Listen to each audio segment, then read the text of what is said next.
आज के इस वीडियो में हम लोग जानने वाले हैं भारत की स्थिति और उसके विस्तार का अध्ययन। जैसे 9th क्लास का यह पहला चैप्टर है ज्योग्राफी का।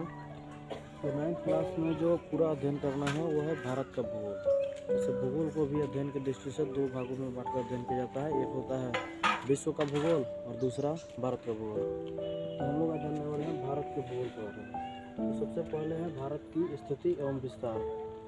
जैसे इसके विस्तार को दिखाने के लिए वर्ल्ड मैप पर स्थित है, तो हम सबसे पहले वर्ल्ड मैप की रचना करते हैं।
तो यहाँ पर एक तरह से देखा जाए तो हमारा वर्ल्ड मैप बनकर तैयार है। सबसे पहले महाद्वीपों का नाम लिखते हैं। तो यहाँ पर जैसे ये उत्तरी अमेरिका के नाम से जाना जाता है।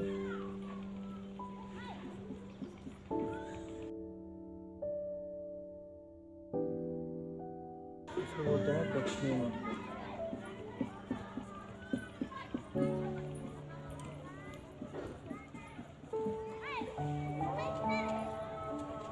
ये जो है नया महाद्वीप इसमें यूरोप और ये सबसे बड़ा एशिया। इसको बोलते हैं अफ्रीका महादेश। अफ्रीकी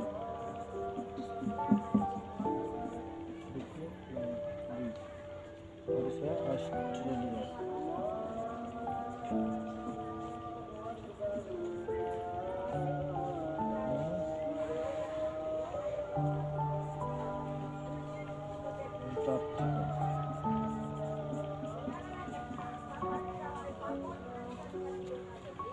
इस तरह से महाद्वीपों की स्थिति है। अब दिखाते हैं महासागरों की। जैसे कि यहाँ पर महासागर की स्थिति है, तो एक महासागर तो हम जानते हैं कि भारत में जो हिंद महासागर, भारत की स्थिति के कारण ही यहाँ जो हिंद महासागर की स्थिति है, और इधर भी सबसे पश्चिमी भाग में इधर प्रशांत महासागर,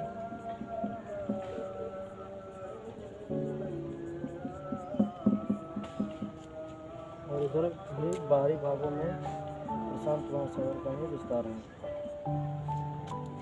अब बाकी के जो जैसे यहाँ पर प्रशांत महासागर, हिंद महासागर, दो महासागरों की स्थिति के साथ में है। तीसरा जो है वहाँ पर अटलांटिक महासागर।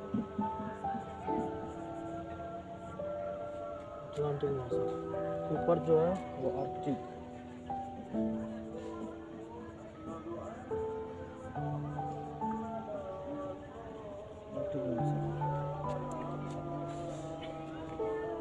तो इस तरह से सभी महासागरों की स्थिति है। अब जैसे कि हम अपने विषय पर ध्यान देते हैं, तो यहाँ पर मेरा सब्जेक्ट जो है भारत की स्थिति एवं विस्तार। तो जैसे कि अगर किसी समतल पर किसी क्षेत्र की आकृति को निश्चित करनी हो, तो वहाँ पर x अक्ष और y अक्ष की जो बिंदु होती है उससे हमको पता चलता है उसकी अवस्थिति का। लेकिन अगर ग्लोब पर जैसे देखा जाए तो किसी भी स्थान का अवस्थिति को पता करने के लिए हमको अक्षांश रेखा और देशांतर रेखा का सहारा लेना पड़ता है। जैसे अक्षांश रेखा देशांतर रेखा के बारे में बताते हैं इस तरह से। जैसे अगर बात करें भूमध्य रेखा की, तो भूमध्य रेखा भी एक अक्षांश रेखा ही होती है। 0 डिग्री की अक्षांश रेखा को भूमध्य रेखा कहते हैं। तो उसे विषुवत रेखा या विषुवत वृत्त का भी नाम दिया जाता है। अब जैसे विषुवत वृत्त जो है वो इधर से होकर गुजरता है ना,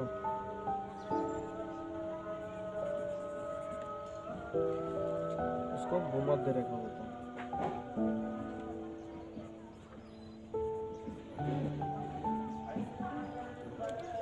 0 डिग्री की अक्षांश रेखा होती है भूमध्य रेखा। अब भारत की अवस्थिति देखा जाए तो भारत तो एशिया महादेश का एक देश है, तो एशिया की अवस्थिति इधर है। अब जैसे विषुवत रेखा है तो ये पूरे पृथ्वी को 2 भागों में बांटती है। नीचे वाला दक्षिणी गोलार्ध, नीचे वाले भाग को दक्षिणी गोलार्ध बोलते हैं,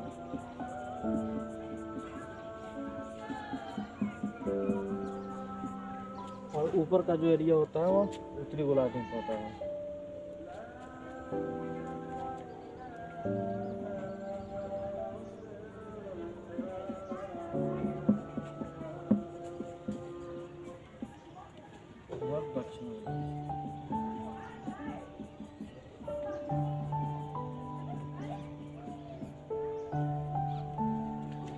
तो अगर भारत की स्थिति को देखा जाए तो सबसे पहले तो ये है कि भारत ग्लोब के उत्तरी गोलार्ध में है कि दक्षिण गोलार्ध में। तो यहाँ पर जैसे देखने से पता चलता है कि यह विषुवत रेखा के ऊपर की ओर स्थित है, यानी एशिया की अवस्थिति उत्तर दिशा में है। तो भारत जो है वो एशिया में स्थित है, इस कारण से भारत भी किस में पड़ता है, उत्तरी गोलार्ध के अंतर्गत ही आता है। अब एशिया के जितने भी देश हैं, जैसे यहाँ कुछ यूरोप के भी देश हैं, अफ्रीका के भी कुछ हैं, और इधर उत्तरी अमेरिका के हैं, तो इस तरह से ये सभी देशों की अवस्थिति भी पृथ्वी के उत्तरी गोलार्ध में ही है। तो इसकी अवस्थिति को तो जान गए कि उत्तरी गोलार्ध में स्थित है, लेकिन अवस्थिति का पता लगाने के लिए जैसे कि अक्षांश और देशांतर रेखा का सहारा लिया जाता है, तो 0 डिग्री अक्षांश रेखा के अलावा भी कई अन्य भी अक्षांश रेखा जाती है हर एक एंगल पर। जैसे 0 से लेकर 90 ऊपर की ओर, 0 से 90 नीचे की ओर, इस तरह से। तो पृथ्वी पर एक तरह से अक्षांश रेखाओं का इस तरह से जाल बना हुआ रहता है ना, इस तरह से जाल बना हुआ रहता है।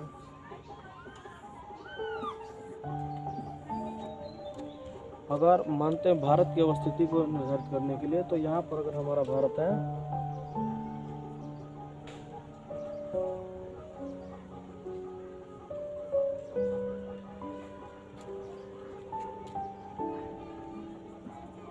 अगर ये भारत है तो इसकी अवस्थिति निर्धारित करने के लिए सबसे पहले हम अक्षांश रेखा को देखते हैं। जैसे यहाँ से अगर गुजरने वाली जो अक्षांश रेखा है, जो भारत की सबसे उत्तरी भाग को छूते हुए इस तरह से, और सबसे एक दक्षिणी को लेते हैं, जैसे इधर अंडमान निकोबार द्वीप समूह का विस्तार है, तो सबसे दक्षिणी बिंदु इंद्र पॉइंट तो यहीं पर है, तो इसको भारत के दक्षिणी बिंदु या इंड पॉइंट माना जाता है दक्षिण की ओर। तो ये ले लेते हैं, तो ये अक्षांश रेखा इधर है और एक दूसरा इधर है। तो भारत की अक्षांशीय विस्तार जो है वह 8 डिग्री 4 मिनट उत्तरी अक्षांश से लेकर के 37 डिग्री 6 मिनट उत्तरी अक्षांश के बीच है। जैसे यहाँ पर 8 डिग्री कितना है, 8 डिग्री 4 मिनट उत्तरी अक्षांश से लेकर के, और ये उत्तर की ओर जो है 37 डिग्री 6 मिनट या उत्तरी अक्षांश के बीच हो गया। इतना तो पता चल गया कि भारत जो है वह उत्तरी गोलार्ध में स्थित है, एशिया महादेश का देश है। लेकिन इसकी अवस्थिति निर्धारित करने के लिए हमने सबसे पहले 8 डिग्री 4 मिनट से 37 डिग्री 6 मिनट के बीच की अक्षांश रेखा जो है उसको निश्चित कर लिया है। जैसे कि ये 8 डिग्री 4 मिनट की अक्षांश रेखा है और ये 37 डिग्री 6 मिनट उत्तरी अक्षांश की रेखा है। अब अवस्थिति निर्धारित करने के लिए देशांतर रेखा का भी होना जरूरी है, नहीं तो इतना से तो पता चलेगा जैसे उत्तरी अक्षांश इधर भी है, उत्तरी अक्षांश के विचार तो इधर भी है, यहाँ भी 8 डिग्री 4 मिनट से लेकर के इधर 37 डिग्री 6 मिनट के बीच का क्षेत्र है, लेकिन भारत इधर है या इधर है, तो इसके निर्धारित करने के लिए देशांतर रेखा बताती है। जैसे भारत का देशांतर या विस्तार की बात होती है तो भारत 68 डिग्री 7 मिनट पूर्वी देशांतर से 97 डिग्री 25 मिनट पूर्वी देशांतर के बीच है। अब जिससे नाम से स्पष्ट है पूर्वी देशांतर। और देशांतर रेखाएं जो होती है ऊपर से नीचे की ओर इस तरह से बनी हुई होती है हाँ। तो भारत को कौन सी रेखा निर्दिष्ट करेगी, देशांतर रेखा अवस्थिति को बताएगी। तो जैसे भारत अगर यहाँ पर है तो इसकी अक्षांश रेखा तो निश्चित कर लिए हैं, अब है देशांतर रेखा की। तो ये भारत का जो सबसे पूर्वी भाग इधर से होकर गुजरती है। अब ये अक्षांश रेखा जो होगी इसकी पूर्वी देशांतर है ना, पूर्वी देशांतर की रेखा। तो पूर्वी देशांतर की रेखा ये जो है ये शुरुआत, और ये है इधर से सबसे पश्चिमी भाग, इधर से भी एक देशांतर रेखा होगी जो ये तो हमारी स्थिति करती है अक्षांश रेखा, और ये जो है वो बताती है देशांतरीय विस्तार को, है ना, पूर्वी देशांतर। तो पूर्वी देशांतर अगर 0 डिग्री की रहती है तो उसको बोलते हैं मुख्य देशांतर रेखा या प्रधान देशांतर रेखा। वो जो है पृथ्वी को 2 भागों में बांटती है, पूर्वी गोलार्ध और पश्चिमी गोलार्ध। तो अब जैसे हमको पूर्वी देशांतर निश्चित करना है तो इतना तो पता चलेगा पूर्वी देशांतर जो होगा वह पूर्वी भाग में होगा और पश्चिमी देशांतर पश्चिमी भाग में। तो यहाँ पर हमको लेना है कितना 68 डिग्री देशांतर की जो रेखा है 68 डिग्री 7 मिनट, और ये जो है 97 डिग्री 25 मिनट, है ना। तो 68 डिग्री 7 मिनट पूर्वी देशांतर और ये 97 डिग्री 25 मिनट पूर्वी देशांतर। अब इसकी जो जैसे ये अक्षांश रेखा और ये देशांतर रेखा, ये जो भाग तय करती है, जो हिस्सा तय करती है, यही भारत की अवस्थिति को बताता है। इसी से भारत की ग्लोब पर अवस्थिति निर्धारित होती है। चलो अब जान लेते हैं जैसे भारत के नामकरण के बारे में। तो भारत के नामकरण संबंधित कई सारे विवरण मिलते हैं। जैसे सबसे प्राचीन नाम की बात करें तो भारत का सबसे प्राचीन नाम आर्यावर्त है, और जब यहाँ पर आर्य लोगों का आगमन हुआ तो उसके बाद सिंध प्रांत से जो आए थे या फिर सिंध नदी को पार करके, तो उसको पर्शियन भी बोलते हैं, और फिर मध्य एशिया से आए हुए लोग भी समझ जाता है। तो उन्होंने सिंधु नदी का नाम बदल करके, है ना, सिंधु नदी के नाम के आधार पर ही इस देश का नाम हिंदुस्तान रखा गया। और भी कई सारे विवरण मिलते हैं। जैसे यूनानियों ने या फिर बौद्ध ग्रंथ, जैन ग्रंथ की बात की तो उसमें भी भारत का नाम मिलता है। एक में जम्बू द्वीप मिलता है, दूसरे में हिंदुस्तान मिलता है। तो सिंधु से जो आए थे, सिंधु के दूसरे छोर से जो लोग यहाँ आए थे इस पार, तो उनके द्वारा ही नदी का नाम भी हिंदू कर दिया गया, और यहाँ के रहने वाले लोगों के लिए भी हिंदू नाम इस्तेमाल करते थे। लेकिन इसको इंग्लिश में यूनानी जो थे वो इंडस रिवर के नाम से जानते थे। सिंधु नदी को ही इंडस नाम से जाना जाता था, इंडस।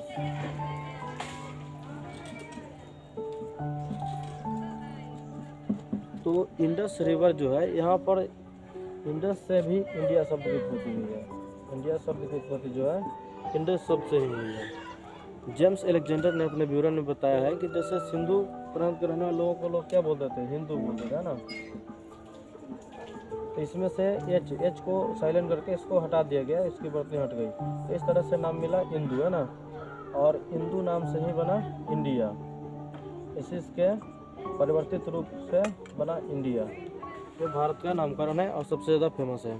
तो भारत को लोग कई नामों से जानते हैं, जैसे हिंदुस्तान, जम्बूद्वीप, आर्यावर्त, भारतवर्ष, भारत, हाँ, इस तरह से भारत के कई नाम मिलते हैं।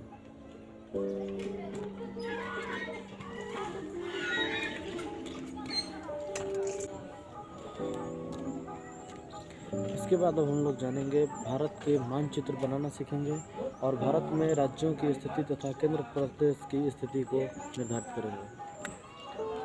तो मानचित्र बनाना भारत का बिल्कुल सिंपल है। सबसे पहले दक्षिण भाग को इंगित करते हैं।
तो इस तरह से मैंने भारत का एक नक्शा बना लिया है। अब यहाँ पर राज्यों की स्थिति को दर्शाते हैं। तो राज्यों की स्थिति ध्यान में रखने से पहले एक क्रम है, क्रम के अनुसार अगर दिखाते हैं तो आसानी भी होगी। याद करने का एक सबसे बहुत बढ़िया तरीका भी है। जैसे सबसे पहले दक्षिण भाग को दिखाते हैं। दक्षिण में यहाँ पर स्थिति है केरल, ये केरल की है। इसी तरह से इसके बाद ठीक बाद इधर की स्थिति जो है कर्नाटक है ना, केरल, कर्नाटक, महाराष्ट्र। उसके बाद तभी गुजरात, राजस्थान। इसी तरह से यहाँ पर बना होते हैं पंजाब, दिल्ली,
अब जैसे कि एक एक राज्य का नाम भी लिखते हैं। जैसे सबसे दक्षिण भाग में इधर है, इसका नाम है केरल।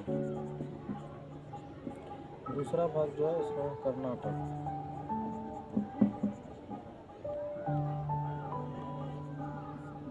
फिर महाराष्ट्र,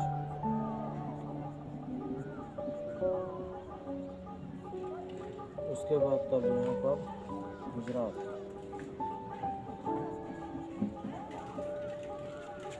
इधर से देखें तो राजस्थान,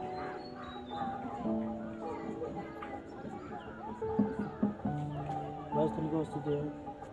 फिर इसके बाद यहाँ पर है दिल्ली, हरियाणा, और यहाँ तक पंजाब, और ये जम्मू कश्मीर।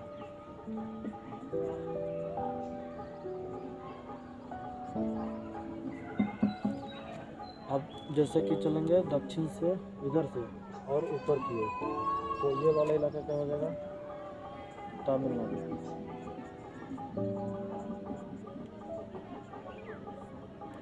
तमिलनाडु, और ये जो भाग है आंध्र प्रदेश।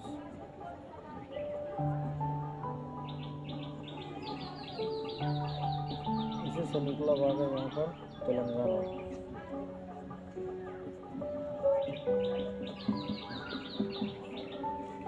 इसके बाद यहाँ पर आगे जो है पश्चिम बंगाल रहता है, और बीच में यहाँ पर उड़ीसा भी है। तो यहाँ पर पश्चिम बंगाल,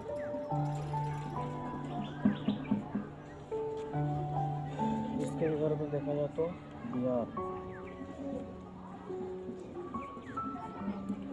ये जो है यूपी, और उत्तर प्रदेश अगर जो झारखंड,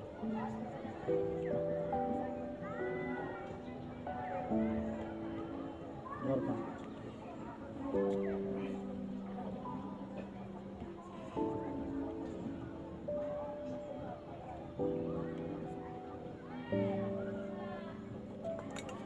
और इधर देखा जाए तो छत्तीसगढ़,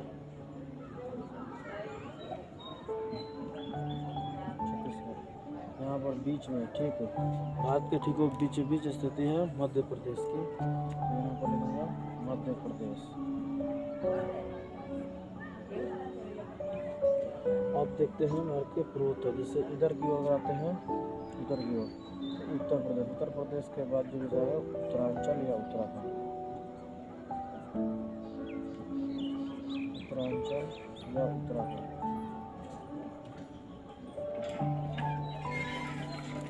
इसके ऊपर हिमाचल प्रदेश,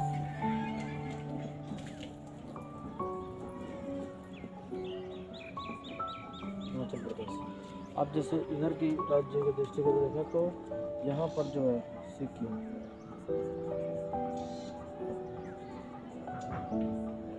और इधर जो है सिक्किम, सिक्किम के तुरंत बाद जो है विस्तार है असम,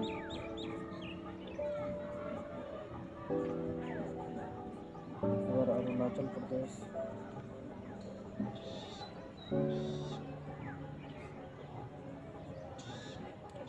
और इधर नागालैंड,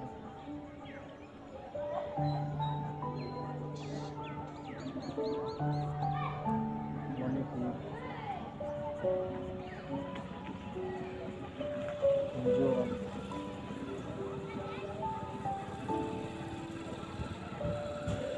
और इधर की बात आती है तो ये स्टेट है त्रिपुरा।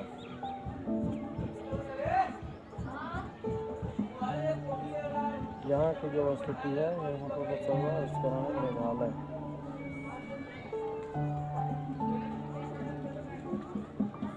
मेघालय। और एक और सबसे छोटा है छत्तीसगढ़, जिससे देखा जाए तो यहाँ पर स्थिति जो है वह गोवा की। ये सब भारत के स्टेट की स्थिति थी, भारत के जितने भी राज्य हैं उनकी स्थिति।